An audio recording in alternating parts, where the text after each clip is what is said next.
Welcome to the Great American Collectibles Show, brought to you each week by the National Sports Collectors Convention. Join us every Wednesday evening at 6:30 p.m. Eastern Standard Time and get the latest news from the greatest experts in the sports collectibles world. You can watch us on the Great American Collectibles Facebook page, as well as YouTube, or you can listen to us on Spotify, Pandora, iHeartRadio, or any of your favorite podcast platforms. And now your hosts, award-winning sports collectibles author Tom Zappola and Boston sports media personality John Mallory.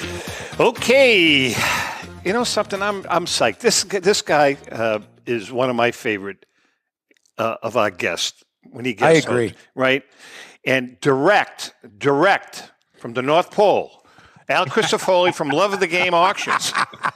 He's getting that beard ready for Al the looks run. good. Al looks good. It does look good. It's 1 month from our taping day, which was yesterday. 1 month from yesterday, he's going to make that. That's big what trip. I said. But Al, you know what I like? You've had a lot of different looks over the years, and I don't know what I look like. No, it's good though. I'm loving it. I wish I had different looks. I can't. There's only so much I can do with the hair. You know I don't what I mean? know why you chose the one you chose. It's so funny you say that, because as the Open was running, I'm thinking, is it a young Sebastian Cabot? Is it a young Raymond Burr? What is it? It's something. There's something. Chris Christie. It's like Chris a Christie. Man. Look, it's like a Chris Christie with a beard. Yeah, it's Right? I don't know, but I like Fred it. I like it a Flintstone. lot. Yeah, I get Fred Flintstone sometimes. Does Sandy too. like it? Fred Flintstone. That's a good one. Al, Anything I can do to cover up as much of this mess as I can is does your wife No, but like it? Does your wife like it? Yeah, she does. She does. Yeah. See, You know, Ellen likes my goatee. Yeah. See, Zap. the My thing is, you're grandkids right, like though, it too. When we have Al on the show, it's like when Carson would have Robin Williams or Dangerfield. It's just he's just a great guest. Yeah, you don't know what's I'm going serious. Well, you I'm know what being it is. serious. It's like a great guest. I'll tell you what, he gets it. We always, obviously, our viewers and listeners know this. When we have a guest host, we're here. He's on to promote his auction or his company, but Al gets it. Al is not afraid. I mean, obviously, we're going to promote. He's got a great auction going on right now. We're going to promote that, talk about Love of the Game. But Al's not afraid, Al. You're not afraid to go off on different tangents, i.e., music. Perfect example. Story of my life. I'm going. It's always nice to be. It's always nice to be here, guys. I enjoy your show. I enjoy what you do, and it's also nice to not be to be in an environment where I'm the most handsome person in the so that almost never happens. Right. So Before we it actually takes the pressure off me being in that role when you're on the show, Al. So that's good. Before we get into the woods, into the thick of the woods, Right. my musical taste, they're evolving. okay. All right. I have two new favorite artists, Jelly Roll and Post Malone. I like them both. I want your thoughts. It's not my thing. Hold on. That's not your thing. Santana's not your thing. Crosby, Stills, and Nash is not your thing. I like Crosby, Stills, and Nash. I like Crosby. Jethro Tull definitely is not your thing. Not my thing. No. All right, so you don't like Jelly Roll and you don't like Post Malone. I'm so snooty. I really am with music. All right. I really am. And what I tend to listen to tends to be more underground and sort of more creative stuff and stuff from all over the world. And I know that people that work here hate because I have a stereo in my office. Well, what's on the record player right now? This is kind of weird for me, but right now on there is the latest LP from The Cure, which is maybe their best record. It's great. I mean, but that's not really underground. No, not at all. Not at all. It's weird for me to have that on to have that here, but I am addicted to it. It's so good. It's I grew up. We were talking about this in the office yesterday, where a lot of the people here are younger than me. A lot of the people here, there's a couple people here, and they're younger than me, and they think of the Cure as like a pop band, like they made, Friday I'm in Love and Just Like Heaven and songs like that that everybody. But I grew up in the 80s when the Cure were like a dark sort of shock band, and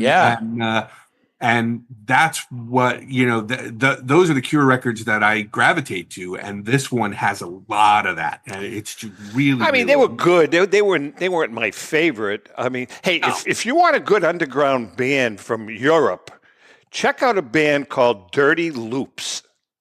Dirty Loops. 3-piece band. Phenomenal. Yeah. They play. It's kind of like rock, jazz, fusion stuff. I don't know if you like that kind of music. Phenomenal musicians. Now, JM, I know you're not a music guy. I am very much a music guy. Come on. Who do you like? Creedence. I've written songs. About is Creedence. I've never even said the word Creedence on the show. That's the first time I've ever said that word. I like all types. In fact, I'm very much into 80s music. When I was at BC, when I was in college, you're right, Al. The Cure were like, they were very avant-garde. It was new stuff. It was part of that second British invasion, the whole group, a lot of them became very poppy, like Culture Club and all that. But there were some good bands that ended up being one-hit wonders, like David and David and Bourgeois Tag, and there was a lot of good music. I loved the 80s because it was eclectic. You could look at the charts and have all different types of music on there, and I think that ended in the 90s. Okay, just one last comment before we get on into why we're here. There's a local band that is really making a name for themselves.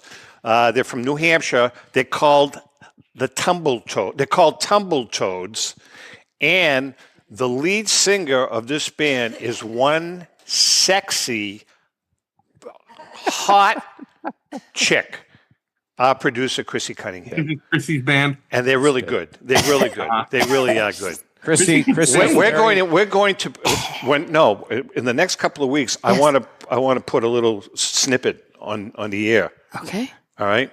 Thank you. You should use that. You should use that music as your bumper music. It is original, and I asked you that. Yeah. Because it's all original music, and I said, let's use it, but you said no, you got to pay me royalties.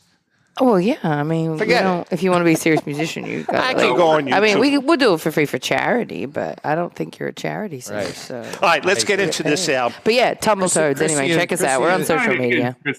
He's great talent. Tumble Toads. Check him out. There's some great pictures of you. Look good on stage. You got some good stage presence. Thank you. You have good stage presence. I mean, if anyone's in the area, we're at the Shaskeen in Manchester this Saturday. Are you?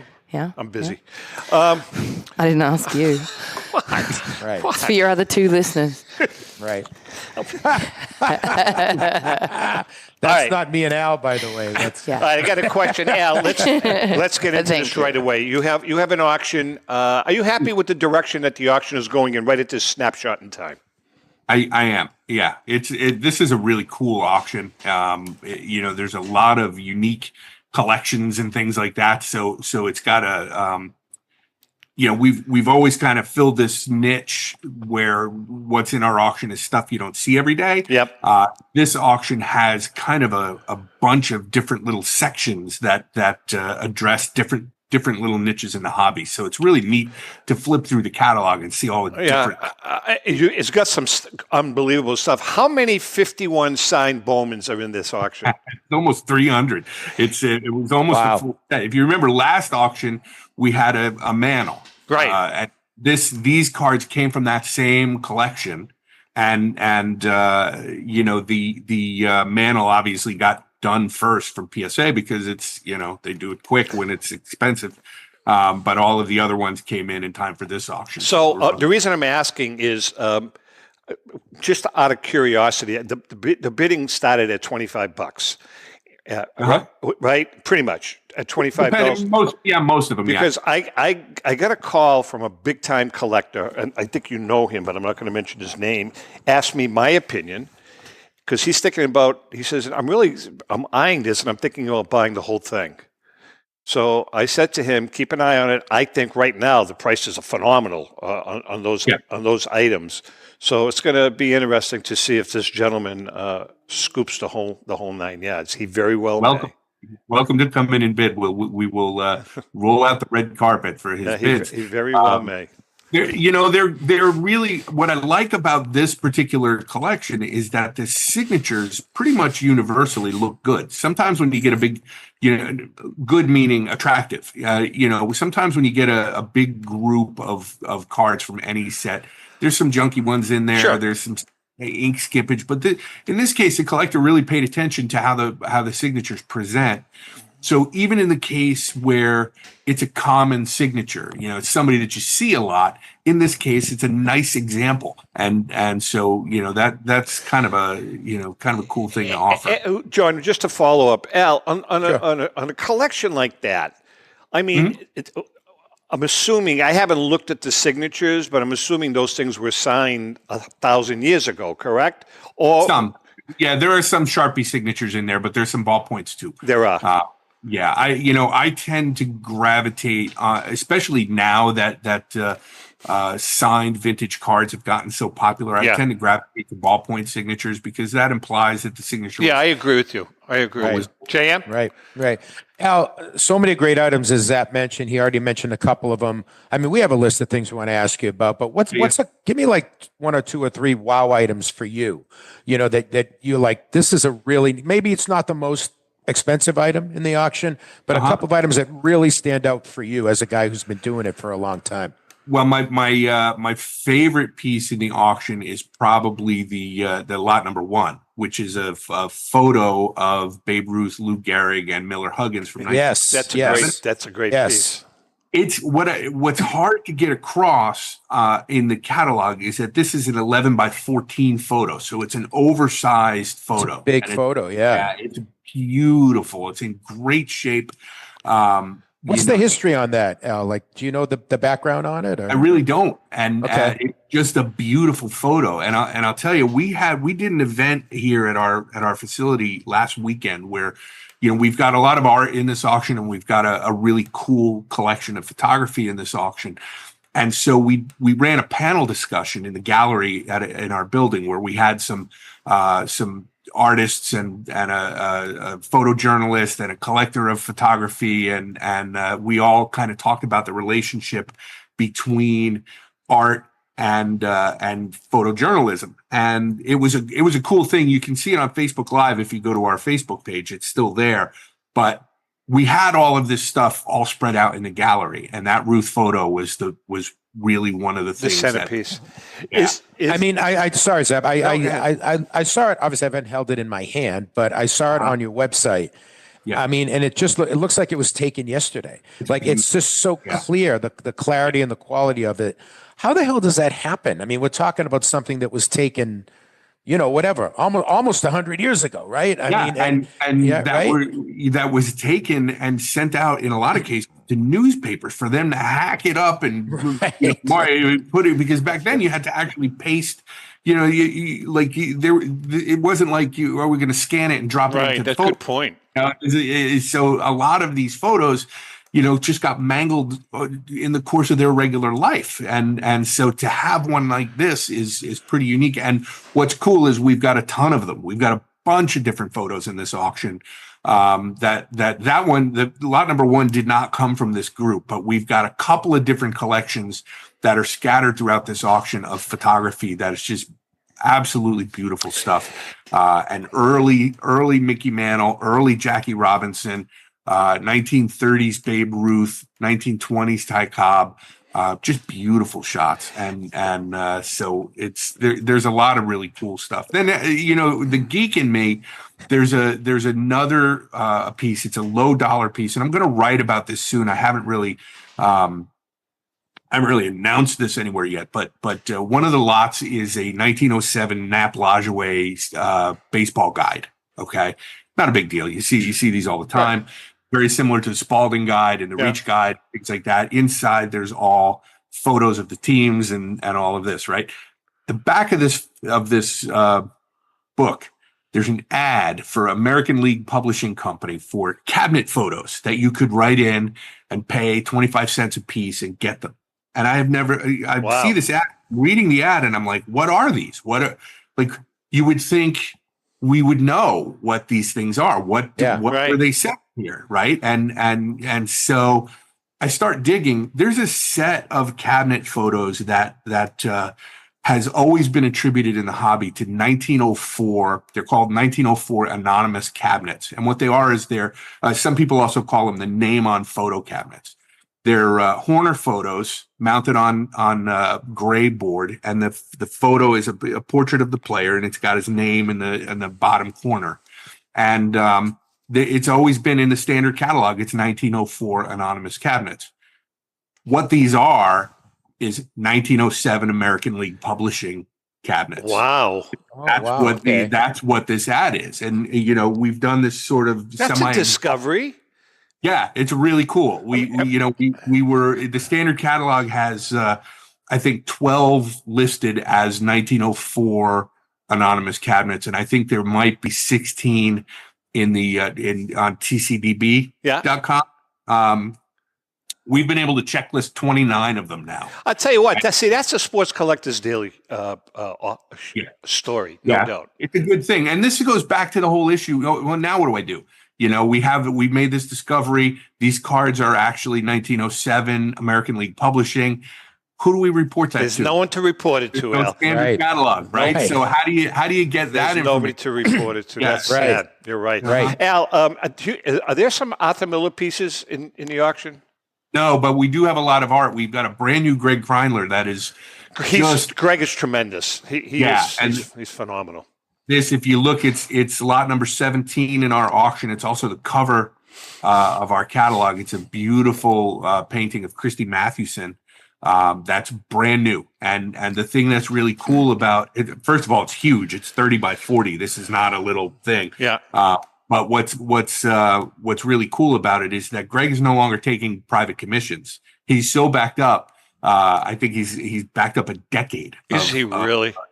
Yeah. So if you want an original Kreinler and you're not on that list of people who's already commissioned him to do something, the only way that you can get one is to wait for one to come up for auction. So here's one that's brand new. He's just finished it, and here it is in the auction, and it's a beautiful piece. He's a really interesting guy. We almost did a project with Greg. I'm going back probably 10 or 11 years ago regarding some of it, but we were in the middle. We just couldn't make it happen. Let's put it that way. We were in the middle of another project. I can't remember what book it was, but he is one talented artist. He's a good guy, and we've been friends for a long time now, and he's got a really healthy respect for the hobby and an unbelievable respect for history. It's funny. He was one of the guests on our panel discussion, and we were talking about his attention to detail, and he reminded me of a piece that we sold of his years ago. It was another Mathewson painting. And when he found out that we got it on consignment, he asked me if I could send it to him. And the reason why was because he had read a sentence in a tiny little paragraph in a newspaper article from 1909 that mentioned that the piping on the Giants uniform was brown, and he had painted it blue in this painting. And so he asked me this is years after it was finished, years after he corrected it. He took it back and he corrected it, and we saw brown piping. Yeah, you got to respect that level of diligence. Before we take a break, tell us about the Jordan tickets. You got some Jordan tickets, man. Wow, a whole bunch. Yeah. So these came from one of these Chicago super fans. His nickname was Black Hawk Bob. He used to go to he went to something like... I remember, sure. Yeah. He went to something like 2,200 Black Hawks games in a row without missing one. And he passed away in the spring. And he saved all his ticket stubs, and he went to a lot of Bulls games too. And so he had a bunch of tickets from Jordan's rookie season, including his debut, including the first day that Jordan ever wore Air Jordans, including his first 30-point game, his first 40-point game, all of these ticket stubs. So we've got them all in the auction listed individually. And then there's a bunch of other Bulls tickets in the there's, for example, I think it was the 1988 dunk contest where he dunked from the foul line. Oh yeah, that legendary dunk. Right. I remember that. Scottie Pippen's first game was in there. Like there's a whole bunch of that kind of stuff. So they're all listed individually in the auction. The debut ticket stub is up in the front. And there's a whole bunch of Jordan stuff actually, because we also have a 1984-85 Jordan, the Star Jordan, signed. Now the one, what was it, card number 101, just sold in SCP for $300,000 this past week. Good. Hey, so Al, on the ticket, I know we have to go to break, but on the tickets, tickets, what's the thought process or the planning process in saying we're going to post those individually as opposed to putting 5, 10, whatever of them together as one item to bid on? I'm a nerd. That's all. Okay. No, I agree with you, Al. Yeah. That's the way I would do it. I would certainly do it like that. I thought it would be a cool way to recognize individual achievements during that.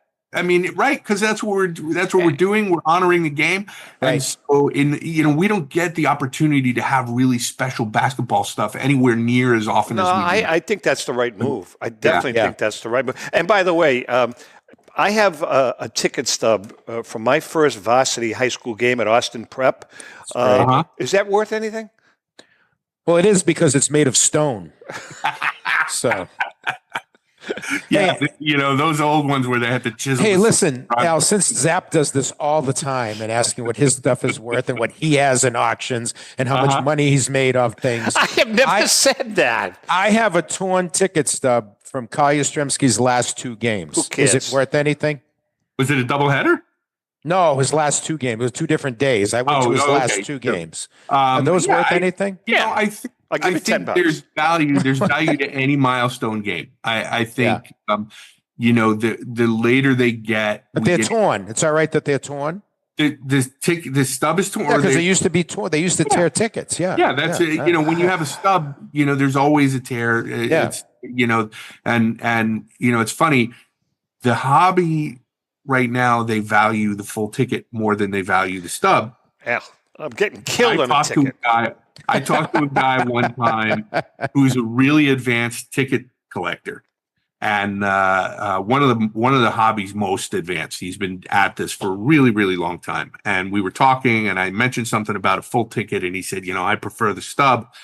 And I said, why would you prefer the torn up stub to the full, beautiful ticket? And he said, because the full ticket didn't go to the game, and that made a whole lot of sense to me. And now I feel don't be nodding your head because my ticket is the one that I'm complaining about. Nobody went to that game though. Your high school, right? No, Al. Before we take a break, I know we're running a little over, but Al, I need your opinion on this. I have a full ticket dated. No kidding, dated April 19th, 1912. BC. First game ever played at Fenway Park. Dated full ticket. The game got rained out, and the actual game was played the next day. Is there any value to that ticket? I mean, isn't that typical, of the Red Sox? Like the first game at their park got rained out. Like they just that was a bad sign. Right? Yeah. I mean, are you freaking kidding me? So it wasn't the first game then. Well, the intention was there. They've been disappointing their fans since day one. I have a ball that I intended I to get. have this beautiful Is ticket. That worth anything? Listen to this one, Al. You ready for this one? And then we're going to take a break. I have this beautiful ticket, and it really is gorgeous. And I paid a few bucks for it. PSA will not authenticate the ticket because they have a policy that if it's a rained out game, they do not authenticate them. Oh. Wow. That's weird. You think?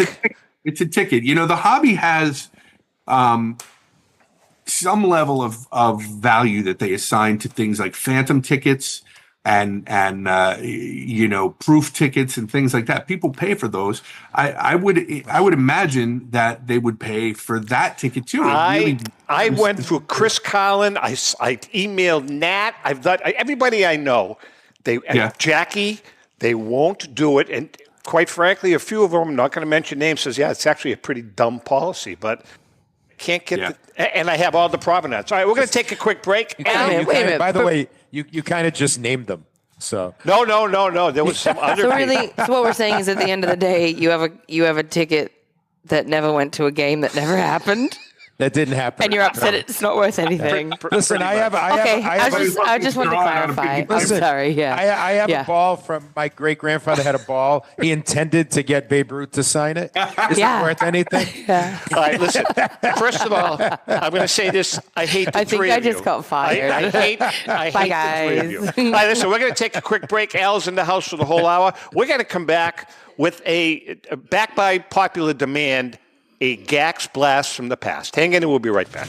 Hi, I'm Rebecca Curry, a two-time child cancer survivor, recipient, and advocate for Lucy's Love Bus. The mission of Lucy's Love Bus, 501c3 nonprofit, is to provide joy, comfort, and quality of life for the entire family of children with cancer. Since 2006, they have delivered love and comfort to over 3,000 children with cancer and their family members across New England. The dream of Lucy Grogan, an 11-year-old cancer patient, was to help kids with cancer who are suffering right now, before there is a cure, by offering free, integrative therapies like art, music, horseback riding, and many other activities. Unfortunately, Lucy passed away, but her dream lives on, and today Lucy's Love Bus is thriving. I'm Red Sox Hall of Famer Rico Petrocelli. I hope that you'll consider supporting Lucy's Love Bus and all of those children who have been stricken by cancer. The Great American Collectibles Show is partnering with Lucy's Love Bus to help these kids. Let's continue Lucy's dream. Please go to lucyslovebus.org for more information. Since 1996, Brian Drent and the staff at Denver's Mile High Card Company have led the charge in the collectibles hobby. Mile High is a full-service dealer specializing in buying and selling cards and offers a competitive consignment program for all collectors. Whether it be their computerized want list service, appraisals, or auction services, Mile High has it all. If you've been searching for a company with a selection of high-grade vintage 1888 to 1970 baseball cards and memorabilia that shares your passion, aim high, Mile High. Go to milehighcardco.com or call 303-840-2784 for more information. Hi, this is Dan from Memory Lane Auctions, here to remind you that the renowned Memory Lane Collectibles Company has served as a beacon of light to the collecting community for the past several decades. Indeed, folks, it has been our utmost privilege and pleasure to provide the most enthusiastic collectors with an abundance of the finest sports cards and memorabilia for America's most coveted sports personalities via our world-class auctions. Whether you choose either a private sale transaction or the auction route, Memory Lane cordially invites you to reach out to us to maximize the value of your prized possessions. Also, it is not just sales that we pride ourselves on being the best of the rest, because if you are seeking a particular keepsake for your esteemed gathering, we will be relentless in our quest to find that special piece to fulfill your collecting dreams. So no time to wait. Reach out to us today for the purposes of capitalizing on our unparalleled marketing capabilities. Simply pick up the phone and dial 877-606-5263.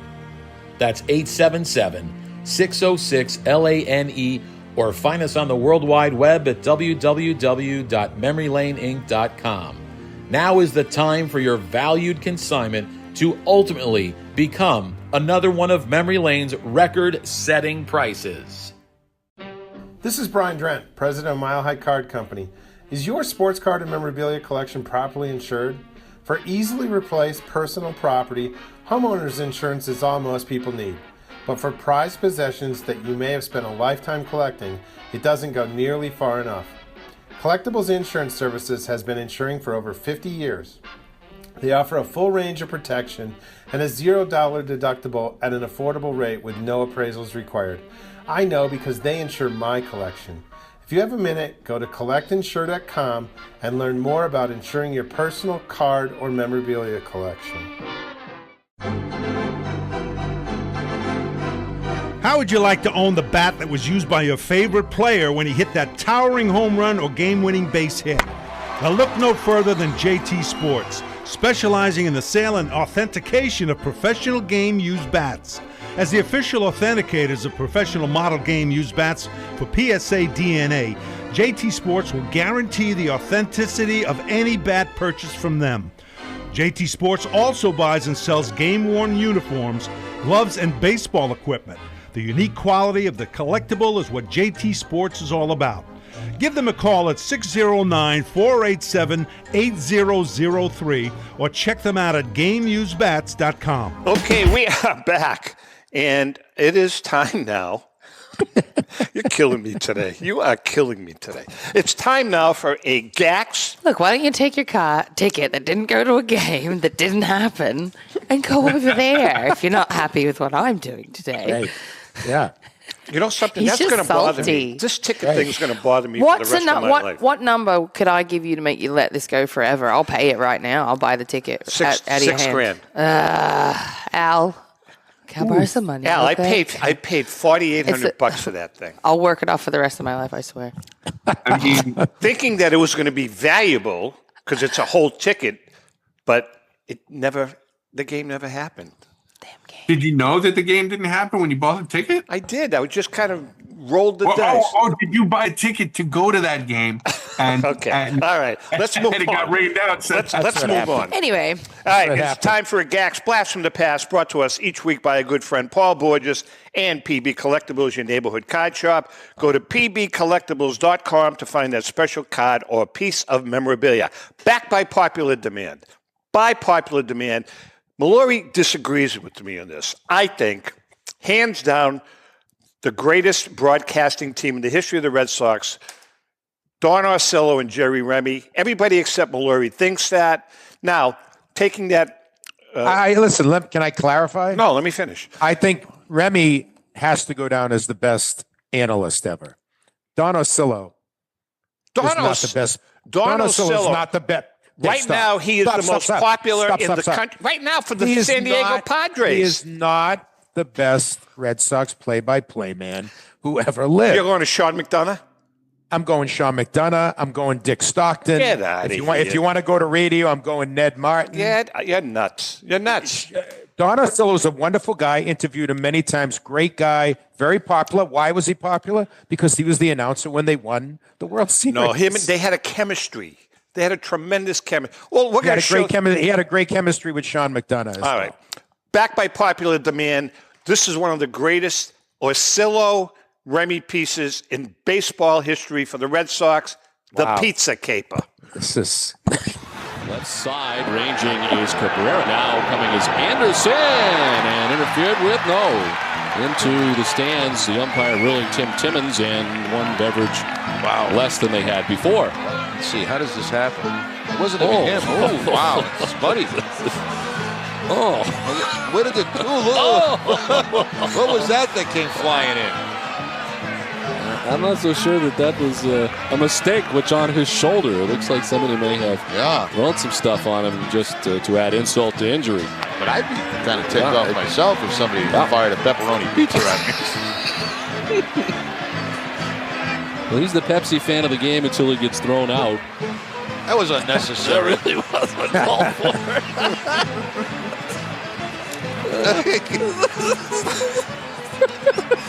He's got pizza on his face. Between innings, we did some investigative reporting on who and what was thrown at that gentleman. And that gentleman has been ejected, but it was an ugly, ugly sight. And I don't know why it was necessary. Now watch. I can't circle. I don't have my telestrator today, but here comes a pizza. See it? Oh, jeez. Highly unnecessary. That with the Patriots jacket, and of course he's been asked to leave the ball game for ruining a good piece of pizza. So let's get beer all over. And here comes some pizza.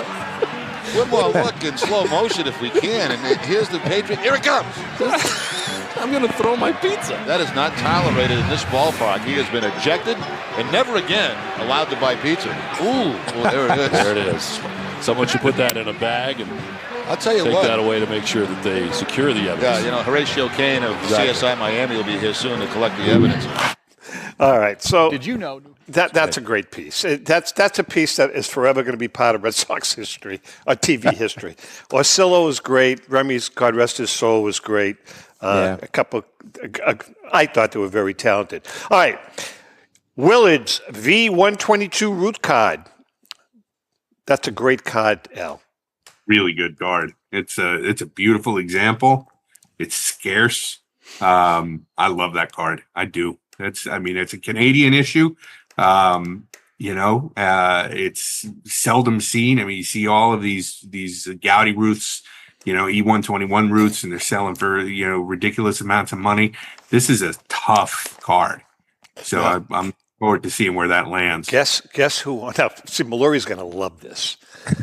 Guess who owned the Type 1 photo for that card?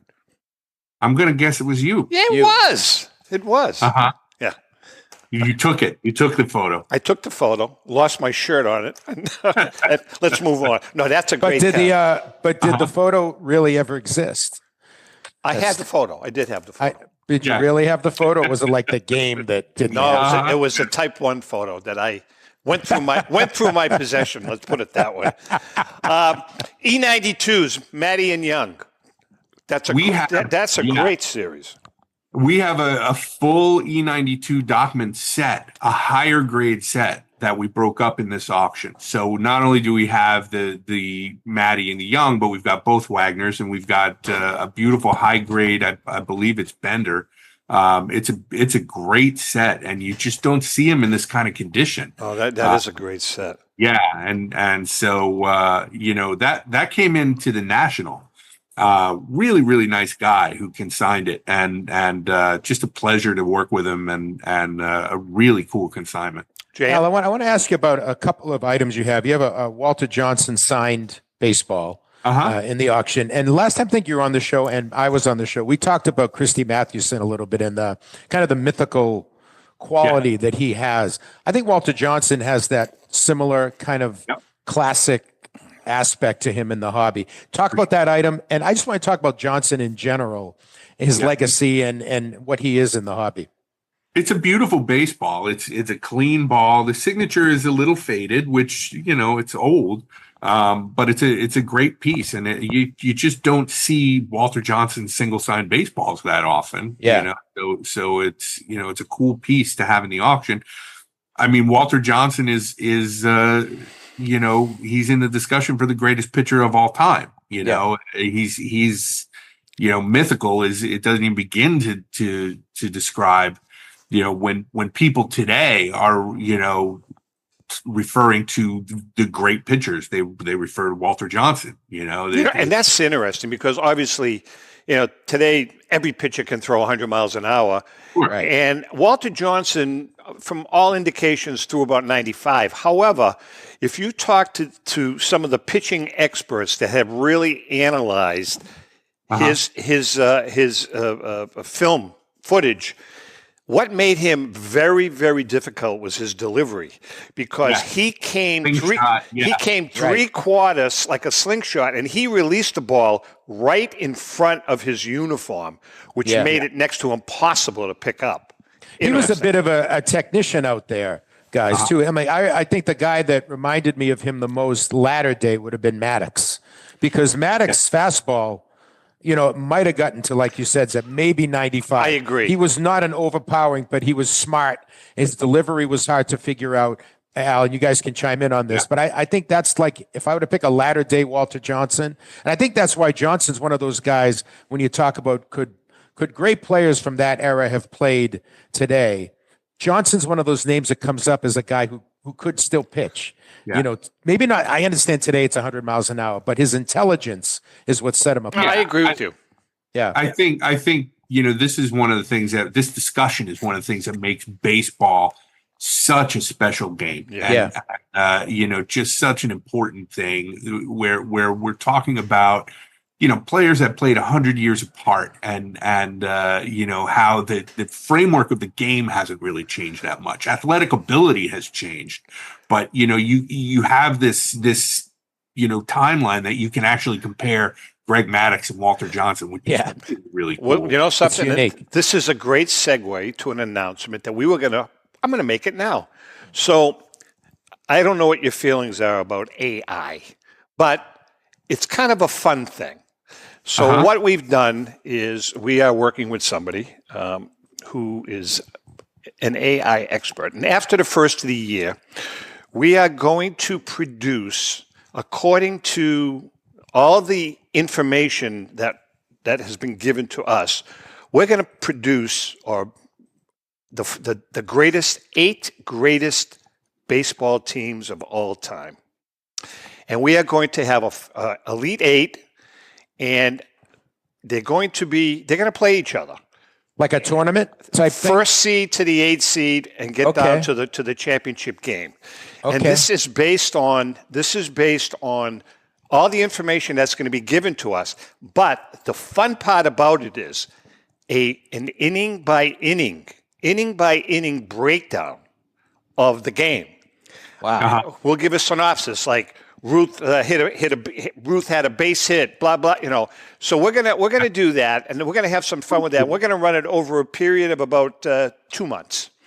We're not going to go through every inning, but we're going to give a synopsis of every inning, and we're going to get it down to the 2 great, according to artificial intelligence, the 2 greatest teams of all time, and see who wins. What do you guys think? That's pretty neat. So in your opinion, who are the 2 greatest teams of all time? In my opinion, again, if we get it right. My opinion, I'm going to say 27 Yankees and 61 Yankees. Some people are going to say Seattle, that Seattle team. Some people are going to say Rico thinks it's the Reds. The Reds, the big red machine. I was going to say those Cincinnati Red teams of the mid-70s. They're all. Yeah. We're going to find out. I haven't seen the list yet, but we're going to those are, listen, you got to give some credit. I mean, I'm a modern guy, obviously, in terms of my age, but those A's teams of the 70s were. How about the Orioles? How those Orioles teams? Orioles they didn't win teams. as many. Yeah, those Orioles teams were great. With Jim Palmer and Mike Cuellar, those guys. I know. 90s Yankees. 90s Yankees. They're up there, Al. It's interesting though, because you've got this scenario where you're pitting the great teams against each other. Exactly. Right? Yeah. AI environment, but what made them the great teams was how much distance there was between them and all of the other teams that they played Absolutely. against. But then again, you look at that the Ichiro team. How many games did that team win? 100. Yeah, they win like 115, 16 games or something. Yeah, they didn't win the World Series. They didn't win the World Series. You know what I mean? Yeah. But anyways, I think it's going to be a fun thing. Go ahead. Do you think you guys? That happened to the Patriots too, didn't it? Vaguely I remember that. Vaguely. Yeah, thanks, Al. Appreciate it. I think there was a New York team that they lost to. Vaguely I remember that also. Yeah. Actually, it was actually a New Jersey team, but yeah. Yes, that's right. Listen, before we take do you guys think that, and maybe back that, and Sap, you would know because you were at the games, did Babe Ruth ever face someone that threw 100 miles an hour? And do you think Babe Ruth could hit today? That's a tough question. It is a tough question. I have a very contrarian view about that. I may be in your corner in this one. I just don't. Listen. I am as rooted in 19th and early 20th century baseball as anybody. I love stuff, but I think if you put any of those guys on a baseball field today, they wouldn't know what the hell was going on. The game just moves so much faster. I know. I mean, if you look at Babe Ruth's batting stance, right? It's totally contradictory.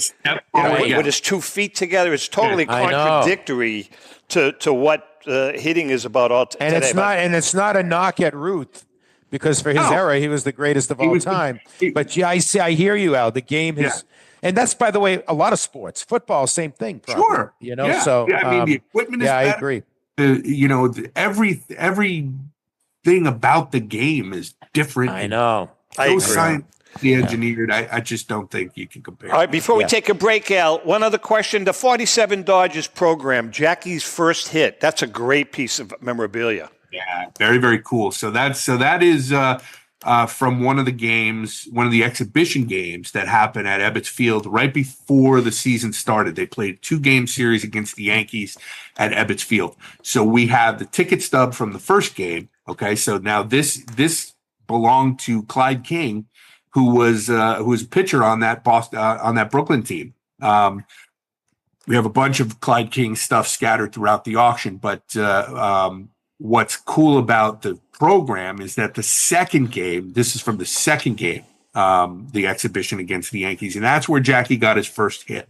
So, we have the ticket stub from the first game where he made a difference in the game, but he didn't get credited with a hit. And then we got the program from the second game. Al, one last question before we take a break. Putting your political opinion aside.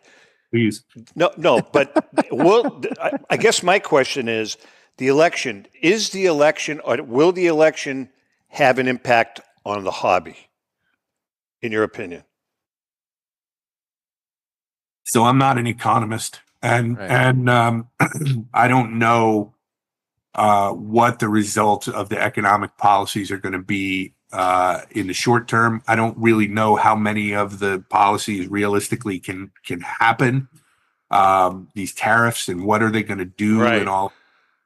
So it's really hard to render any kind of opinion. What I can tell you is that two things I can tell you. The first thing I can tell you is that this is a hobby, and we need hobbies, and no matter what our politics are. And number two, the line in the value of your collectibles has consistently gone up, right? Even when it has little dips, it goes up. I agree. So any dip that we see is a buying opportunity. And long term, it's going to continue to appreciate the value. The only problem that I potentially see, correct me if I'm wrong, but Pokemon cards are made overseas, correct? Yeah, I think maybe. Right? I believe they are. Are they made in China? I could be wrong, but I don't know. I think they're made overseas. And if they're made overseas, boom, are they going to get whacked with that 25% tariff? And is that going to impact people buying Pokemon cards, which I know nothing about, by the way? And I think the loose connection to that's a good question you asked, Zap. I think it all comes down really to the individual. If the economic policies of a country, regardless of who the president is, trickles down and makes you have more money to spend on your hobby, then it's a good thing. That's a good point. So, I think it comes down to the individual. All right, Crisafulli's in the house. We have one more segment. We got a few other things to talk about. I want to talk about the CEO of Beckett. CEO of Beckett. Hang in there. We'll be right back. All right. Hi, I'm Rebecca Curry, a two-time child cancer survivor, recipient, and advocate for Lucy's Love Bus. The mission of Lucy's Love Bus, 501c3 nonprofit, is to provide joy, comfort, and quality of life for the entire family of children with cancer. Since 2006, they have delivered love and comfort to over 3,000 children with cancer and their family members across New England. The dream of Lucy Grogan, an 11-year-old cancer patient, was to help kids with cancer who are suffering right now, before there is a cure, by offering free integrative therapies like art, music, horseback riding, and many other activities. Unfortunately, Lucy passed away, but her dream lives on, and today Lucy's Love Bus is thriving. I'm Red Sox Hall of Famer Rico Petrocelli. I hope that you'll consider supporting Lucy's Love Bus and all of those children who have been stricken by cancer. The Great American Collectibles Show is partnering with Lucy's Love Bus to help these kids. Let's continue Lucy's dream. Please go to lucyslovebus.org for more information. Pristine Auction is a family-owned and operated online auction specializing in autographed memorabilia, sports cards, coins, art, and collectibles. Since their founding in 2010, they've grown to 2 facilities in Phoenix, Arizona, totaling over 60,000 square feet. Jared Cavalier and an incredible staff of over 150 team members serve a very large customer base and enjoy every minute of it. By working with leading authentication companies, Pristine ensures all items are 100% authentic. In addition, third-party authenticators regularly travel to Pristine Auction to provide authentication services on site. Pristine Auction strives to operate its business in a way that's honoring to God, their families, and their customers. With a strong focus on speed, quality, and premier customer service, their mission is to be the leading online auction for every level of collector and fan. Pristine also works for Hope Sports and Identity Hoops International, traveling to Mexico to build houses for the less fortunate. Pristine Auction offers several online auction formats with thousands of auctions ending each day. For more information, go to pristineauction.com. That's Pristine Auction, the best in the business. If you are a discerning collector interested in owning the most important pieces in the hobby, look no further than Leland's Auctions. The original sports auction and appraisal house, Leland's was established in 1985 by legendary Pioneer founder Joshua Leland Evans. And today, President Mike Hefner carries on the tradition. From the Tom Brady card and memorabilia collection to the famed Boston Garden auction to high-end card auctions from every major sport, Leland's has always maintained the highest standards. Go to Lelands.com and get your bid in. That's Leland's, the hobby's leading sports auction house for 4 decades. It's often been said that championships are won on the practice field, and world records come only to those willing to work harder than everybody else. Heritage Auctions is the world's largest collectibles auctioneer because we believe that becoming the best is only an invitation to the challenge of remaining the best. This requires the skills of the hobby's top experts, capable of identifying and maximizing value for our consigners. It requires the most visited website in the industry, courting a global audience of collectors over 1.5 million strong. It requires a dedicated press department that expands our global reach far beyond the entrenched hobby marketplace. It's hard work, but a simple premise. Present the finest collectibles to the largest population of potential buyers, and world records will come. We invite all listeners to put the unmatched power of Heritage Auctions to work for you. Auction evaluations are always free, and our commission-based fee structure ensures that our interests are always aligned. The highest possible price for your collectibles. There will always be new world records to chase, so let's chase them together. Visit our website at ha.com and request your no-obligation review today. Hi, this is Dan from Memory Lane Auctions, here to remind you that the renowned Memory Lane Collectibles Company has served as a beacon of light to the collecting community for the past several decades. Indeed, folks, it has been our utmost privilege and pleasure to provide the most enthusiastic collectors with an abundance of the finest sports cards and memorabilia for America's most coveted sports personalities via our world-class auctions. Whether you choose either a private sale transaction or the auction route, Memory Lane cordially invites you to reach out to us to maximize the value of your prized possessions. Also, it is not just sales that we pride ourselves on being the best of the rest, because if you are seeking a particular keepsake for your esteemed gathering, we will be relentless in our quest to find that special piece to fulfill your collecting dreams. So no time to wait. Reach out to us today for the purposes of capitalizing on our unparalleled marketing capabilities. Simply pick up the phone and dial 877-606-5263. That's 877-606-LANE, or find us on the World Wide Web at www.memorylaneinc.com. Now is the time for your valued consignment to ultimately become another one of Memory Lane's record-setting prices. Hey, I'm Mike Petroselli. If your company is looking for the best in marketing and promotional items, you'll hit a home run with Petroselli Marketing. With over 8,000 suppliers and 650,000 imprint-ready items, we can get your company the visibility it needs to get your maximum exposure. Whether it be office promotions, wearables, automotive, sports items, and everything in between, Petroselli Marketing can do it all. Our design staff will even work with you from concept to delivery and customize your products. At Petroselli Marketing Group, we will get your brand in front of your audience. Contact us at info@petrosellimkt.com or call us at 603-880-3202. That's Petroselli Marketing, where no dream is impossible. So we asked the question, how does your company or organization do promotions? Imprinted products keeps your brand in front of your customers more than any other form of advertising for the best on-time service, new ideas for your next project. Give Petroselli Marketing Group a call at 603-880-3202 or email info@petrosellimkt.com. You know, all kidding aside, we tease Rico. I tease Rico every week about not getting pens from him. However, right. All kidding aside, Petroselli Marketing's pricing is really, really good. It really is. And I bought a lot of stuff from them, you know, hats, parkas, jackets, this jacket right here. he does a great job. And, they're very diverse too. Yeah, Mike does a nice job. Yeah, he all right, really JM, does. how about our friends at the Philly Show? How about that, Zap? East Coast Sports Marketing and Hunt Auctions are pleased to present the Philadelphia Sports Collectors Show, the Philly Show, from Friday, December 13th to Sunday, December 15th, held at the Greater Philadelphia Expo Center, Hall B, 100 Station Ave in Oaks, PA.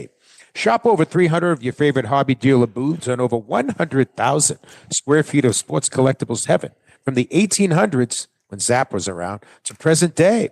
Major sports auction houses and third-party grading and authentication companies are on hand to assist your collecting needs. The Philly Show is family-friendly, and all kids 12 and under get in free. Autograph guests to include Dr. J, Julius Erving, Tim Raines, Bartolo Colon, 10 of the Broad Street Bullies, Philadelphia Flyers Stanley Cup champions, two-time Super Bowl champ LaShawn McCoy, and many more. For more information, go to phillyshow.com. Remember, since 1975, the Philly Show is where it all started. Yeah, Joe does a great job. Joe Drellick does a great job. And so do, Brian and Jimmy do a great job. You know that they sold out, right, Al? I did. I tell you what, I had a nice chat with Vinny Belinsky. Is it Belinsky or Belinsky? Vinny bought him out. And Vinny also runs the Boston show in April.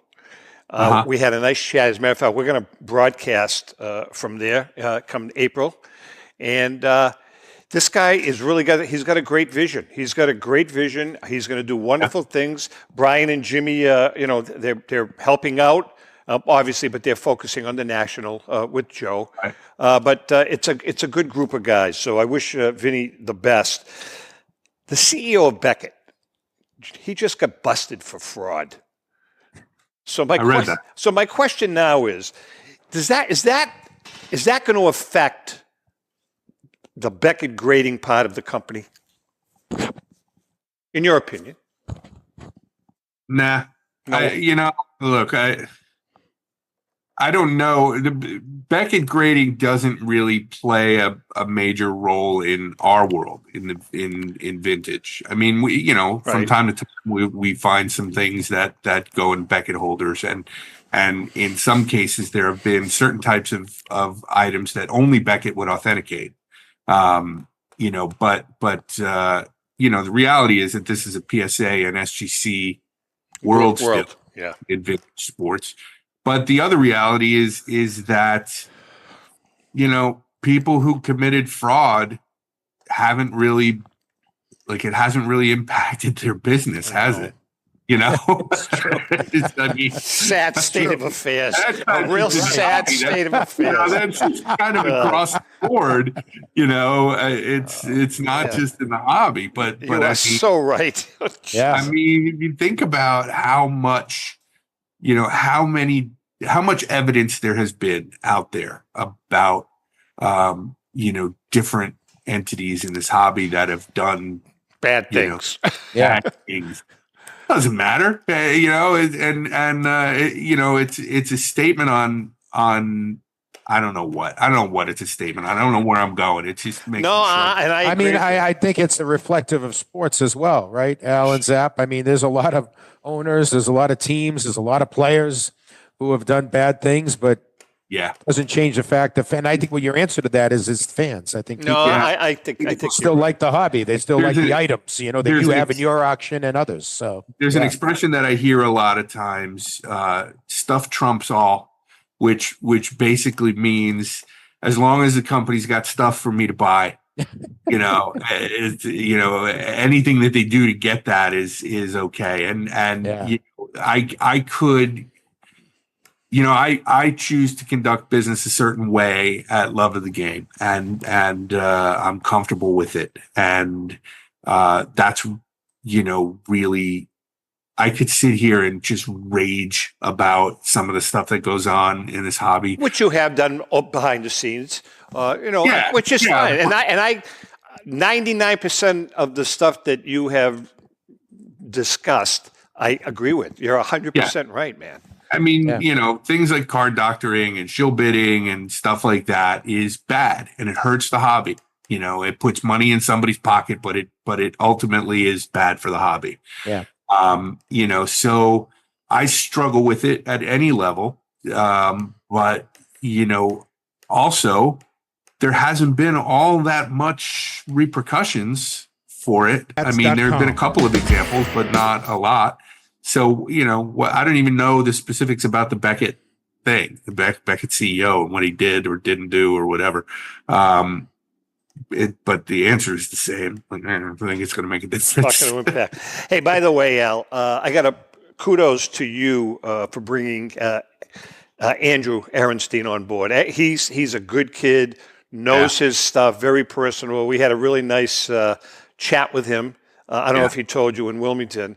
And he was excited to tell Rico. I don't know, did he tell you about the whole Rico story with his mother? That's pretty crazy. JM. So he had a picture of Rico's, I think it was his yearbook, when he graduated from high school. Andrew's mom and Rico graduated the same year from the same high school. Wow. Crazy stuff. That's pretty cool. Yeah, Andrew's a good guy. He's our operations manager. He's actually been with us for going on 3 years now. Now, there's a backstory there with his dad. How many? His father owned 3 Wagners at one time, didn't he? I believe. Wow. But is he TCMA? Right. His father is the MA in TCMA. So Andrew's been in the hobby forever. For 1,000 years. Wow. And he's a knowledgeable guy and particularly experienced when it comes to photos. And so, I can't say enough about the team we have here. Yeah, you're right. I think it's the best in the hobby. And Tim out on the West Coast and Evelyn here in the office. It's just a talented group of people. Stephanie, our designer, graphic designer, is outstanding, and then of course Sandy, who keeps the ship floating. I was going to say, Sandy is really like the brains behind the whole outfit. But I'm the pretty face, and she's the brains. Sandy's a sweetheart. She is. I hope she has really powerful brains, because you're not holding up your end of the bargain, brother. She is. I had the pleasure of having meeting Al and Sandy for lunch in beautiful Kingston, New Hampshire. Kingston, New York. We had lunch. Ellen wound up. There was a little communications breakdown because Ellen had another thing to do with her sister that afternoon. But we are going to get back there, Al, and we want to take you guys out to lunch. It'd be great. So, I'm in. Is there food involved? I'm there. Hey, listen, I got a question about the T206 cards. I think I have a little history with T206 cards. A little bit. The more I look and the more I research, my question to you is, why is the McGee era card so valuable? Since there are a zillion era cards in the T206 collection. That's a hell of a question. I don't really know the answer to that. I know why it's valuable, but I don't know why it's valuable. It's right. It's a head scratcher. It's really. It's not that. It's a head scratcher, and the money. I don't even know. Somebody. I think it's on right now. There's one in REA, and it's. Was it REA? Someone just had one, and it's going for big money. Crazy amounts of money. Yeah. I think one of the things that I've noticed about the hobby in general, when you start to go back through hobby history, right? This is kind of a thing that I've been sort of it's been bugging me lately. When you go back through the hobby history, there are certain things that the hobby has always perceived about itself, right? We knew that we've always known that the 33 Lajoie came out later. We've always looked at the Plank and the Wagner and the McGee as these era cards that we've known about forever, since the dawn of time, right? And it was only when really the internet became a way for us to share information and share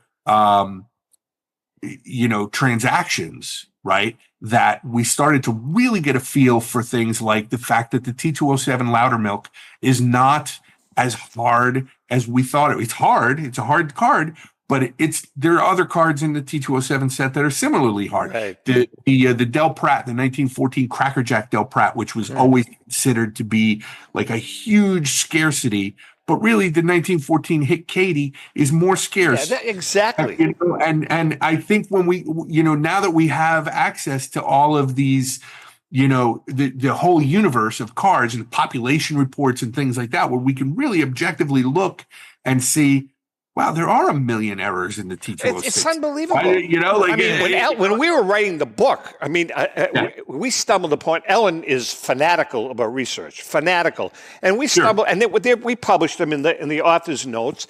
She found at least 2 or 3 errors that were like glaring errors, mispronouncing guys' wrong names. Like dumb. I can't remember who it was. A dummy Taylor. Somebody's name was incorrect. All of that stuff. One guy with a lefty glove on his right hand. Little silly things like that. And it's interesting. I mean, that became fun to find the errors. Sure. But that one card, the McGee card, it's a head scratcher. Always. There's so many different levels in this hobby that can keep you engaged forever, really. Right? Oh, absolutely. Right. It just exist on the surface and skim the surface and collect the set, or you can dig in and discover stuff about the set. You said, that's the fun part of it. Yeah. That's the fun part. For some of us, that's, just like, scouring through, we had this example with, if you remember maybe it was about a year ago, where we had these Herpelsheimer cards where nobody knew how they were distributed, and we were able to kind of dig in. I remember that. Find some ads, right? There was a person on the Net 54 board who found one, and then I dug in and found 2 or 3 more, and we learned that these cards actually were distributed and how were they distributed and stuff like that. That's cool stuff. Cool That's stuff. good. That's good. I'll do that all long after game is gone. We're just about out of time. Mr. Crisafulli, when does the auction end? The auction ends on Saturday the 30th, right after Thanksgiving. So when you're bored and you're full of turkey, log into loveofthegameauctions.com and place some bids. Yeah, you've got a great auction going. Actually, your last auction was a killer also. You've had some great stuff back to back. Everybody get your bids in. And Al, also accepting consignments for our spring auction. So you can reach out at info@loveofthegameauctions.com if you'd like to consign your material to that auction. Have a great Thanksgiving, JM. Yep. Have a great Thanksgiving. Happy Thanksgiving, everybody. Everybody on Tobacco Row, happy Thanksgiving. I love the guys on Tobacco Row. Love them. Happy Thanksgiving. All right. With that being said, Al, we'll talk to you next time. JM, have a great weekend. Chrissy, I love you. Happy collecting. Thanksgiving. Bye, Chrissy. Bye, John. Bye, everyone. See you guys. Happy Thanksgiving. You too.